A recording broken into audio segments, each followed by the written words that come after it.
Hi, my name is Emily Teck, and we're going to talk today for just a few moments about babies and toddlers, and why what they do, what they don't do, and why they matter in Jewish settings. Because probably they hang out around what you're doing sometimes, whether you're doing a Tot Shabbat or whether it's a sibling for a religious school, whether they're in your building because you're leading services and their grown-ups want to pray. Babies, they happen, and it's really, really critical to Jewish communal growth that we welcome them.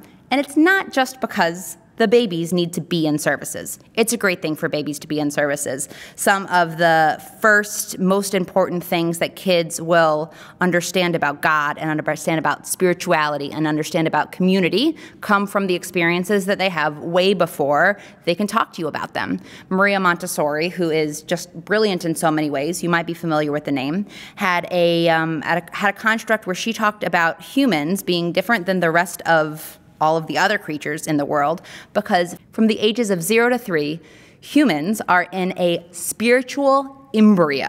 So you think about the embryo and how you don't want to, so many moms won't eat raw sushi or like bad cheese that they're not sure has been pasteurized because like what if the thing goes in between the membranes and the developing infant gets exposed to something?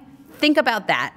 In terms of spirituality, if a little kid, 0 to 3, is coming into your building and they're being shushed, or they're being told no, or they're being told, use your walking feet if you want to be in the sanctuary. Sorry, that was a little extreme. But think about the little tiny humans that hear the rules that people are setting up in synagogues. It's not necessarily always setting us up for success. We want to show kids that it's a wonderful place, it's a place that feels good, and it is a place for them. Let them touch things, let them be safe, cover your outlets.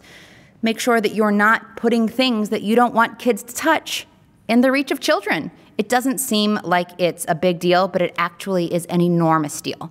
So when a parent walks into a room, and especially if they have more than one kid, they can look around and say, can I be safe here? Can I sit down and take a breath? Or do I need to chase my toddler? Because what if they run up on the bima and they touch the candles? Or, do I need to not allow my child to crawl around here because somebody left a sucking candy on the floor and that's a choking hazard? You need to look with the eyes of the people who are the caregivers in your spaces and as you design your experiences. That environmental piece and that feeling of safety is critical for setting a foundation for building relationships with not just the baby, but actually with the grown-ups. A lot of grown-ups come back to Judaism really closely related to the fact that they became parents. Life cycle events are a really potent opportunity to create relationships, and they're an incredibly viable place where people come and they want and they need to learn, and they know that the song leader or the rabbi or the preschool teacher, whomever is there facilitating it, can be something good for them. So make sure that you're not making it all about the kid.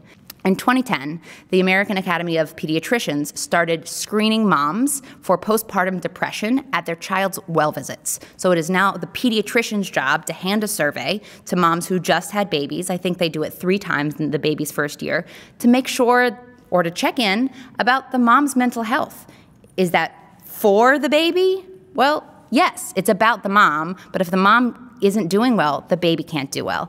And if you can think of yourself as a person who's checking in on the status and the knowledge and where the support or the understanding or even just the invitation to be really present when they show you that they don't know what they're doing. If you can do that for the parents, you're preparing them to create a Jewish home. You're preparing them to have relationships that are going to carry them and carry their child into developing more Jewish and more meaningful and more joyful experiences. So make sure that you have baby-proof spaces. Think about all the ways that you can invite and acknowledge babies. When the baby babbles, smile at them. If a parent has a baby who's being a little nudgy or babbling or yelling or whatever, either smile at them or go talk to them. You see a mom or a dad who runs out of the room because their kid is starting to say blah, blah, blah while you're chanting. If you're okay with that, go tell them. Even tell the congregation. Say, thanks for adding to your voice, and make it really, really clear. Now, I'm not suggesting that you should just let every screaming, tantruming toddler,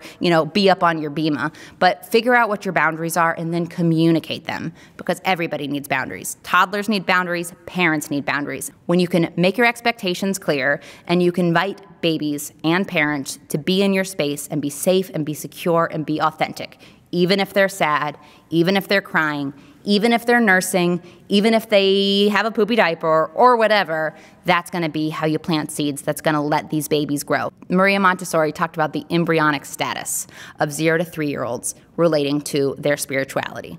So be careful. Be so gentle, because it is so precious and it is so unique and it is so sacred. And really all you need to do to take care of it is slow down, use care, and show how much you love them.